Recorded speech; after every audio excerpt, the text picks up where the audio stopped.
Just going to go ahead and begin a minute early. I want to first of all thank all of you for coming out tonight for this community meeting.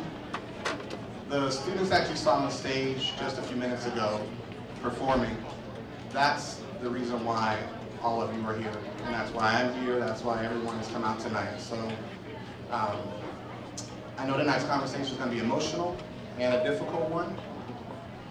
And even though we may not all agree or feel we don't want Bret Harte to close, just remember that that's why we're here, for those students, and that we want to continue to model for our children how to deal with difficult situations even though we may have disagreements. I also just want to say thank you to all of you here personally for allowing me the opportunity to be part of such an amazing school family as taking over as principal since December. I wouldn't change a thing, so thank you all for that opportunity, and thank you all for coming out tonight. We talked about child care. Once again, I'll repeat, we have child care in pod 21A, 21B, and 21B for parents that want to utilize child care. Feel free to go over there. And without further ado, I would like to introduce tonight's facilitator, Dr. Olivia Roberts, who is our Chief Academic Officer for the Sac City Unified School District. She will be facilitating tonight. Thank you, Dr. Roberts.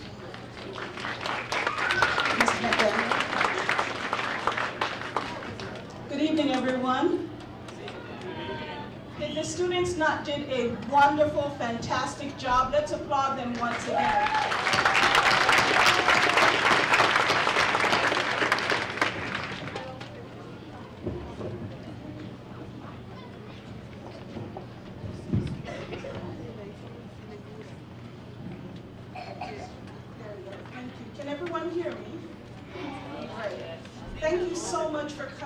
Tonight, as Mr. McDaniel has stated, I am Olivia Roberts, and I have the privilege of serving as the Chief Academic Officer for the Sacramento City Unified School District. On behalf of Superintendent Raymond and the Board of Education, I would like to thank you for being here tonight to support your school and to support your children. I would also like to recognize our superintendent, who's in the back, Superintendent Jonathan Raymond. If you'll wave, please. Right. Board member Christina Pritchett. I know she's here. I saw her momentarily. Wonderful. Councilman Jay Chenier.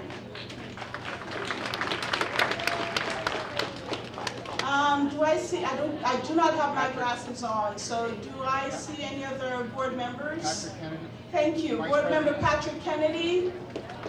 Oh, in the back.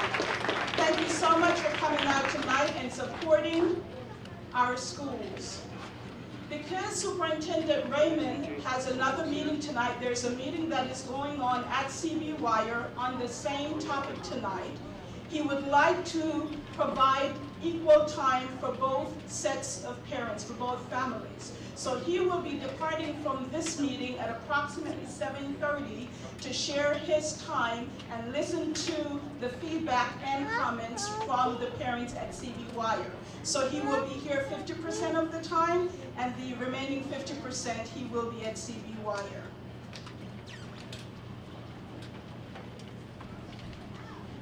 Now, we know that this is a very difficult conversation that we're about to have tonight, and no one wants to close schools. We know that the discussion will be difficult and very personal. And because we know this conversation can be emotional and hard, I'm going to ask for your assistance tonight in ensuring that we're respectful of one another during this conversation. First, I will begin by sharing with you a brief overview of the district's financial situation that has led us to this difficult decision. It will include why right-sizing the district is so critically important, the consequences of not taking action, and lastly, what you can expect during this process. This chart is from the California Department of Education.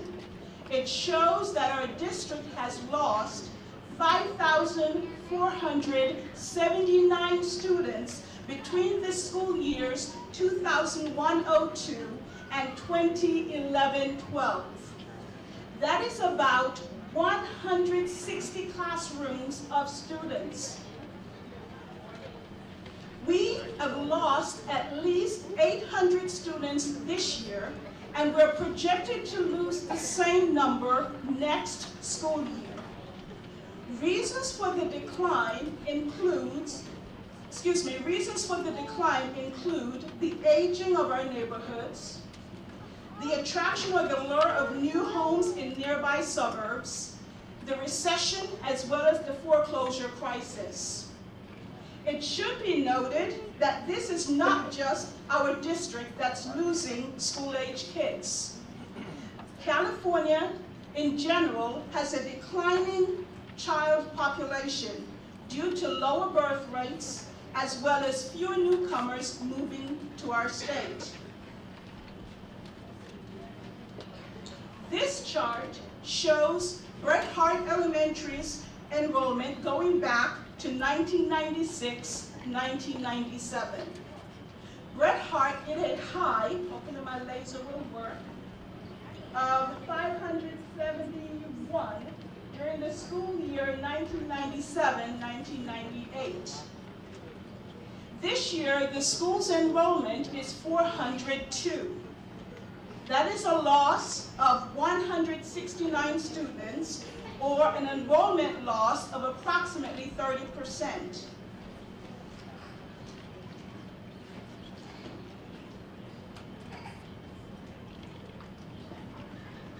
As we have said, no one wants to close schools, but we need to match the number of schools we have to the number of students that we serve.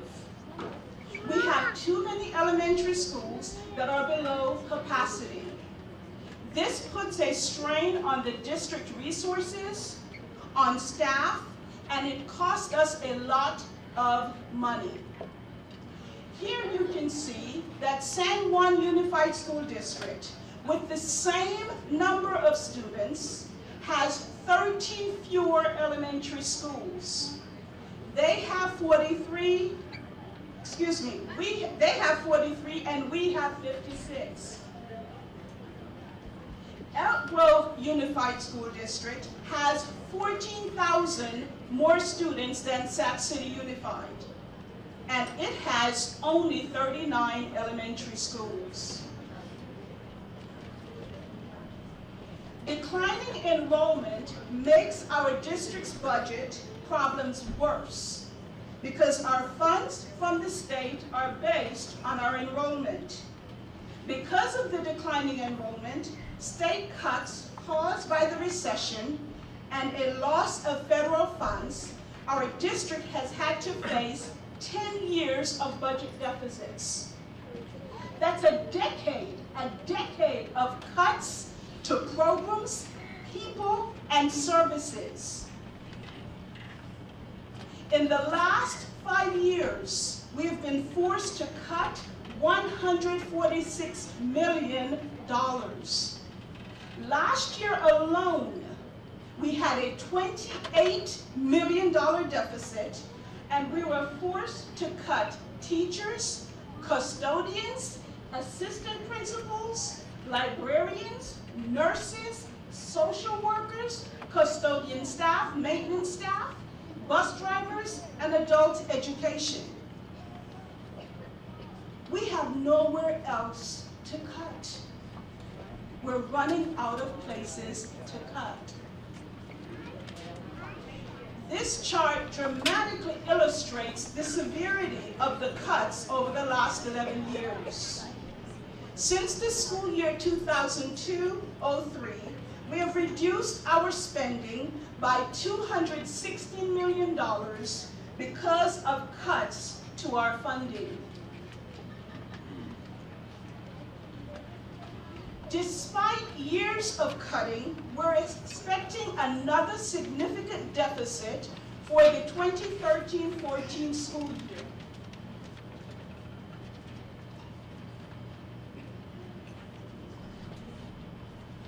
Latoya Harper's parent, where are you? Latoya Harper. If you could please go with our staff member in the back. We apologize for the interruption. Thank you so much.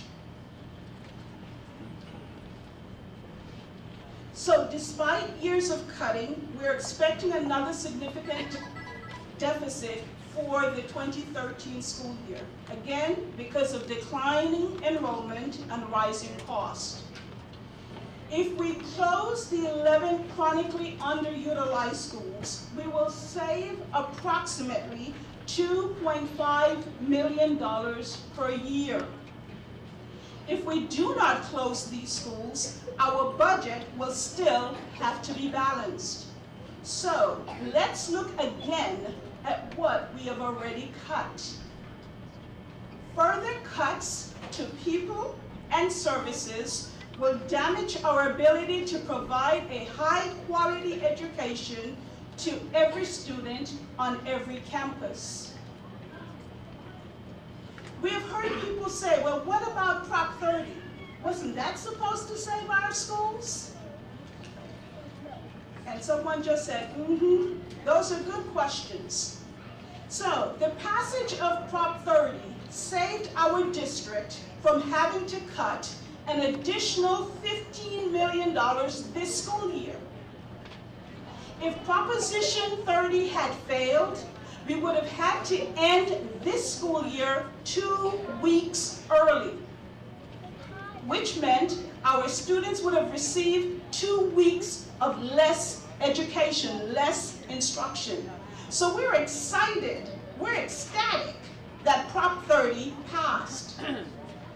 However, even with Proposition 30, our district still faces declining enrollment, rising cost, and a strain on our resources caused by the operation of too many elementary schools. We are still very likely to have a deficit next year.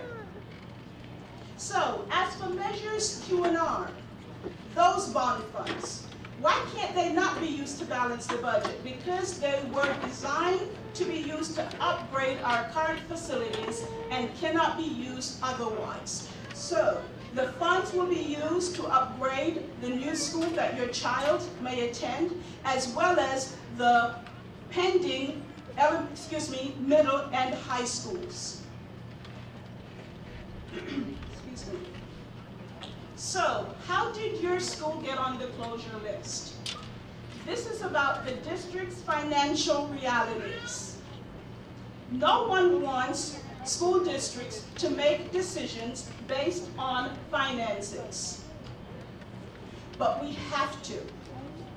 If we do not deliver a balanced budget to the county every year, we will be taken over by the state.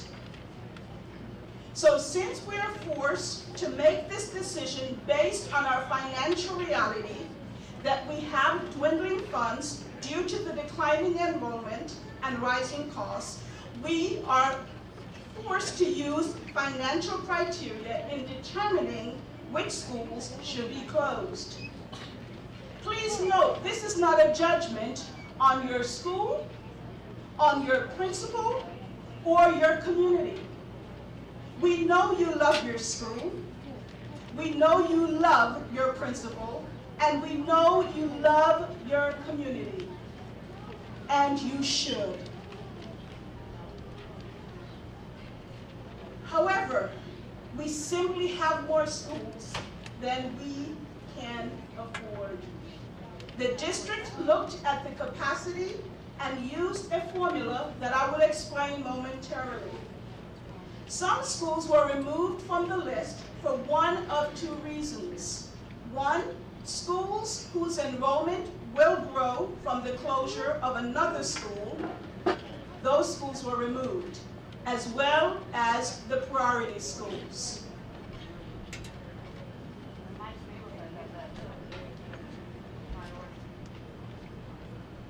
So, the method we used for determining capacity was to count all teachable space in each school, including surplus classrooms that could house students but were currently being used for such things as child development programs, supplemental teachers' lounges, PE prep rooms, etc. And then we calculated capacity by using the current class size limits, including smaller limits for special education. We used the same criteria to determine capacity at every school.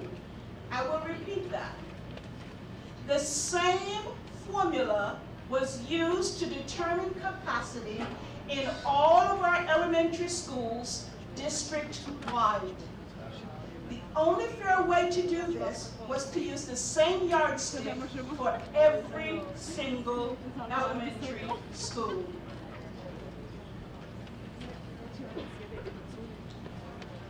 Using this method, we see that Bret Harte could serve a maximum of 951 students. Currently, it serves 402 students.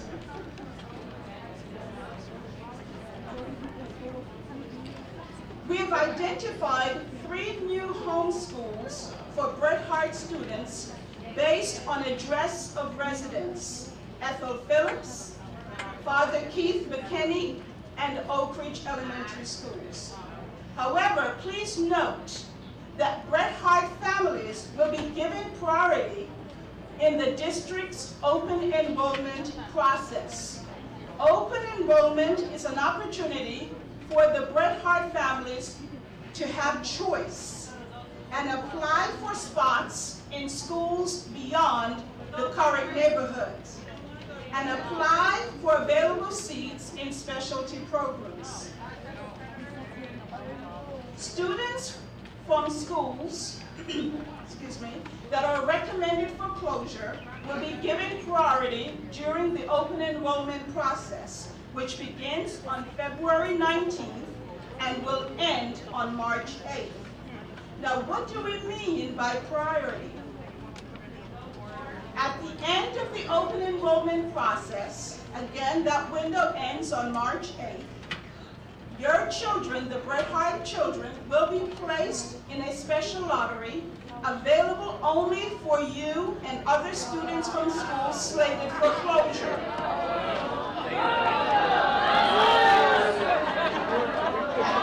I remind you, excuse me, we appreciate you being respectful. We appreciate you being so respectful, and we thank you for your attention. And time will be given to you to provide comments and share your thoughts. We only have a few more slides before you're able to do so. Thank you so much. Okay. So, if there are more applicants than available seats, students will be placed on a waiting list for their preference school and will attend their new neighborhood school during the at the beginning of the school year until space becomes available. To apply for open enrollment, parents must submit an online application. If you do not have access to the internet, you are welcome to use the computers here at Bret Harte. And in addition to that, the open enrollment office, which is located at 5601 47th Avenue, will be opened on March 6th, 7th, and 8th. You're also welcome to visit the district's website. We know that many of you are concerned about the safety of your child attending a new school. I want to reassure you that the safety of all of our children is our #1 priority. So, to ensure that, we have been working with the Sacramento Police Department as well as the district's Safe School Office and the City of Sacramento to ensure that all children get to their new school safely. We're studying traffic patterns and projections, working with our partners on a way to mitigate challenges that may arise. For families going to Ethel Phillips, transportation will be provided. We're also working with the city to identify safe routes to Ethel Phillips, Father Keith McKinney, and Oak Ridge.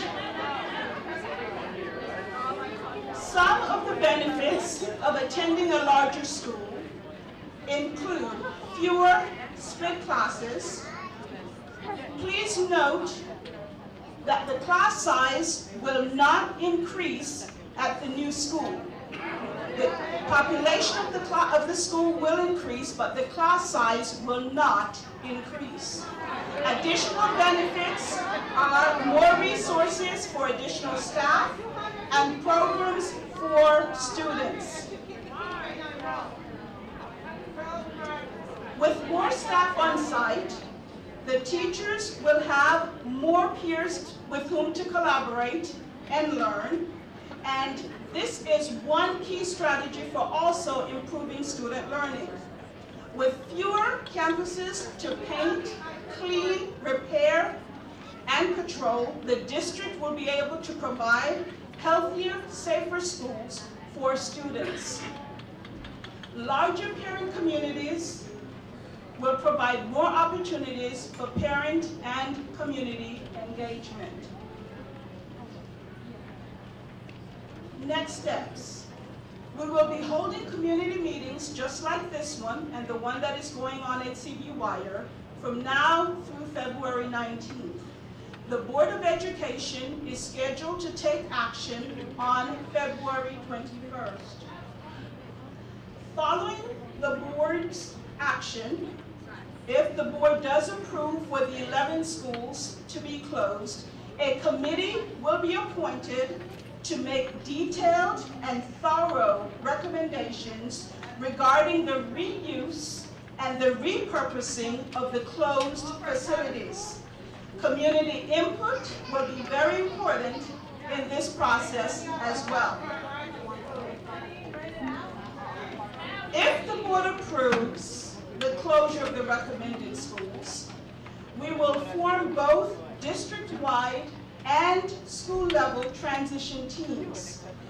They will work closely with staff and parents to address challenges and make sure everyone is taken care of during this process. The areas that these teams will focus on include safety, transportation, school culture, enrollment support, as well as other topics. I know I've provided you with a lot of information, so I would like to remind everyone that there are handouts outside around the corner to your left in the back of the room. You should have received. If not, you're welcome to get them on the way out. The PowerPoint presentation, frequently asked questions, the open enrollment fact sheet, as well as the definition of capacity and an overview of the right sizing report.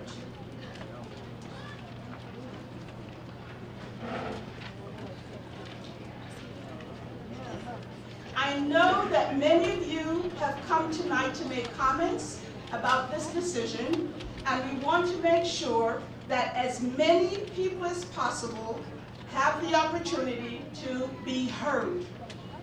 In your comments and your questions, we hope to hear from you your feedback regarding how we can best support your child and you during this process. To ensure that we respect each other's opinions and time, we are asking everyone to follow some ground rules. There are microphones on both sides. Please line up behind one of them if you'd like to make a comment. We also have comment cards that you're welcome to use if you choose not to speak. If you would like to have a Spanish interpreter, I ask you and invite you to line up on your right, my left. If you will be in need of a Hmong interpreter, I ask you to line up on your left, my right. We ask that you limit your comments to 2 minutes, so every speaker will have the opportunity to speak. As you can see, we have a timekeeper, so you will know when 2 minutes have elapsed. Please allow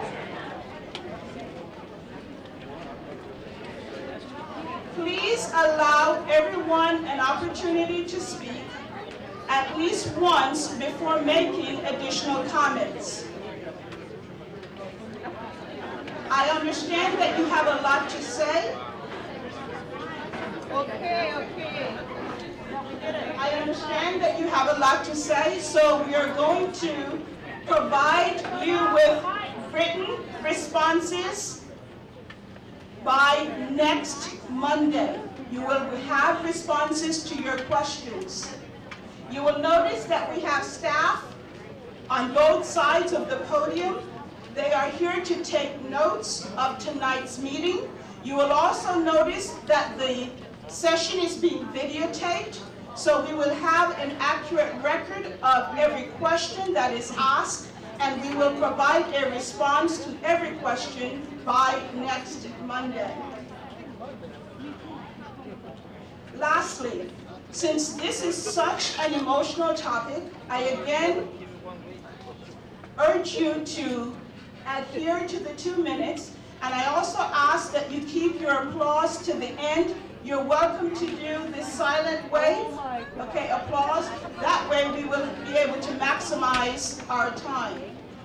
Finally, we would like to end this meeting at 9 o'clock. It is a school night, and we want to ensure that our students and your children have a good night's rest and are ready to engage in learning in the morning.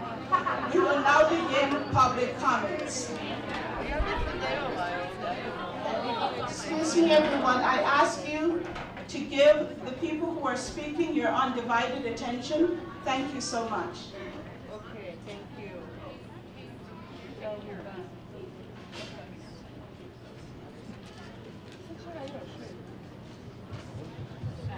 Okay, I have a question. This property and the children's home was donated by the Smith family. We haven't been able to find the paperwork, but we want to on public record what are the guidelines, because supposedly if this is not used for a public school, this school goes back to the Smith family. Use her microphone. Use her microphone. Use your microphone. This school was donated by the Smith family, this school and the children's home. So we've not been able to find the information, but we want to know, make it public record, what are the guidelines? If this school is not used, supposedly the land goes back to the Smith family. So are you going to be willing to use this beautiful land? That's what we want to know. We'll research that for you. Thank you.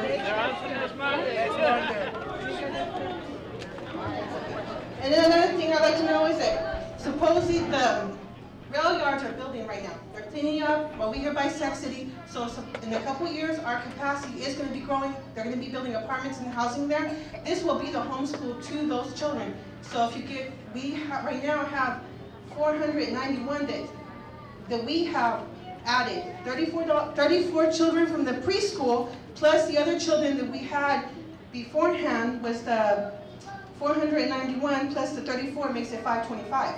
Youth show 402. Before, when we had the other meeting, it was 491. So we want to know why those preschoolers are not added. They're using our lunchroom, they're using our facility, the parents are paying to come to the school for these children. The children are brought to on this property. Anything happens, they're here on this property, they're coming.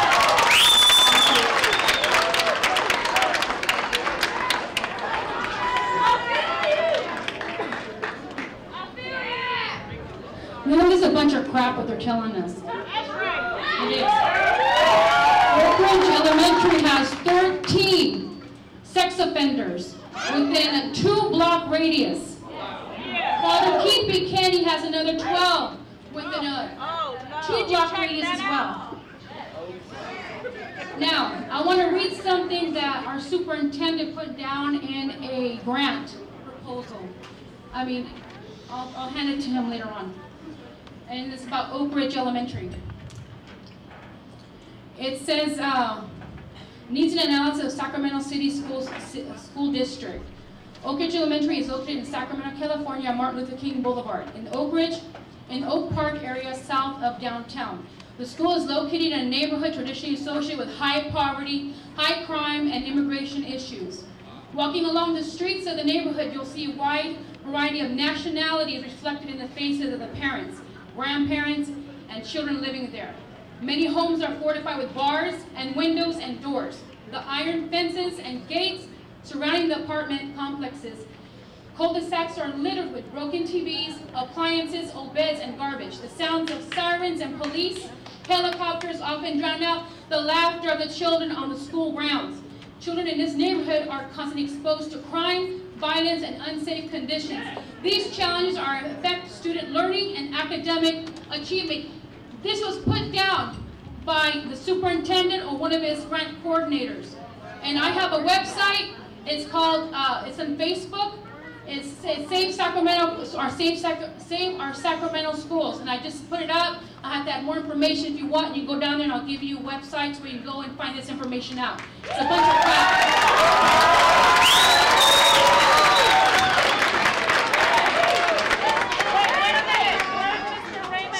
I would like to acknowledge and thank Board Member Jay Hanson, who is the board member, the trustee for this area, for attending tonight. Board member, back. Thank you so much for being here tonight.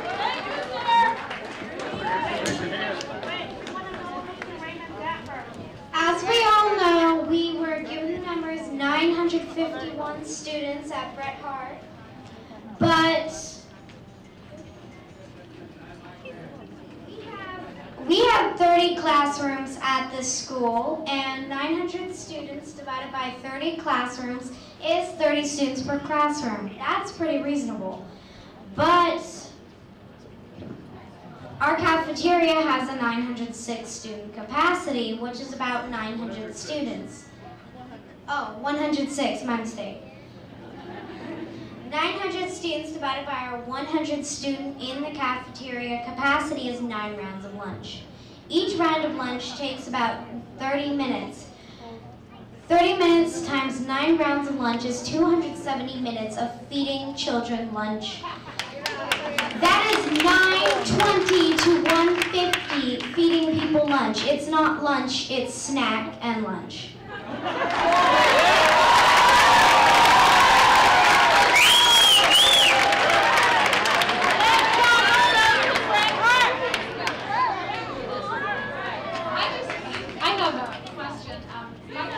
My kids are younger and haven't entered school yet. One will enter in 2 years. This was to be our home school. I'm wondering how long will the priority for open enrollment, how many years will that be in effect?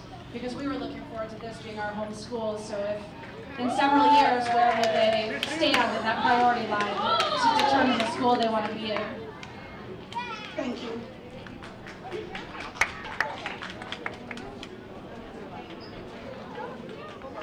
Why did this district spend $1 million on a new phone system? Why did this district spend $1 million on a new phone system this past summer when the old system was better? That cost savings alone could have been avoided this problem.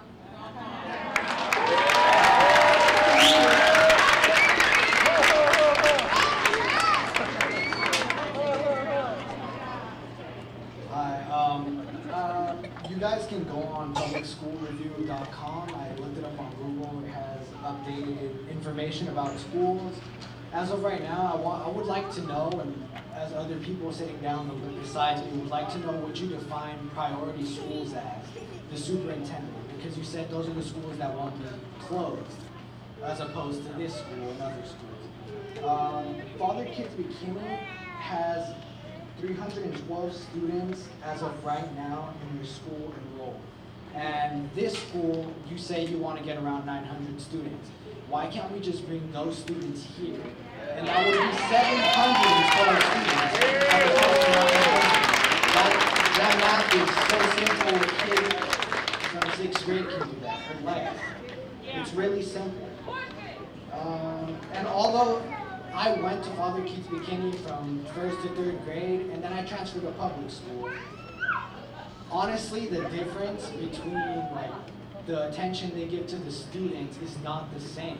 In public school, you get so much more attention, and it's good for the students. It's a so much better environment. We transferred back out because private school is really expensive. I went to middle school, I went to Cal. He came here, and it was the closest to a public school, like the system it had. It's very similar.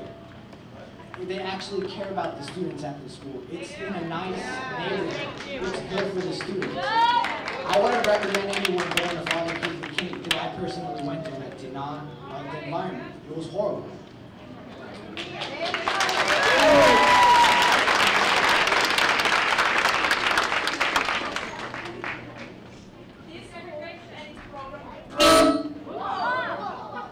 Meet all mine and my children's needs. Some of those are the GATE program, the START after-school program, which without I cannot work. And this is the only school within walking distance. And I, as many parents, don't have transportation. School bus doesn't solve my problem because I won't be at home by the time of drop-off. And I might not be available to pick up my child if they were sick. I have researched other potential schools in this area, and none of them meet my needs like Bret Harte does. The 3 schools that were given us as the choices are not options for me, then I would rather consider homeschooling. I know I represent hundreds of families. With these schools staying open, it will benefit hundreds of families by having a great academic support, GATE support for advanced students, and after-school program would allow families to work and contribute to this great community.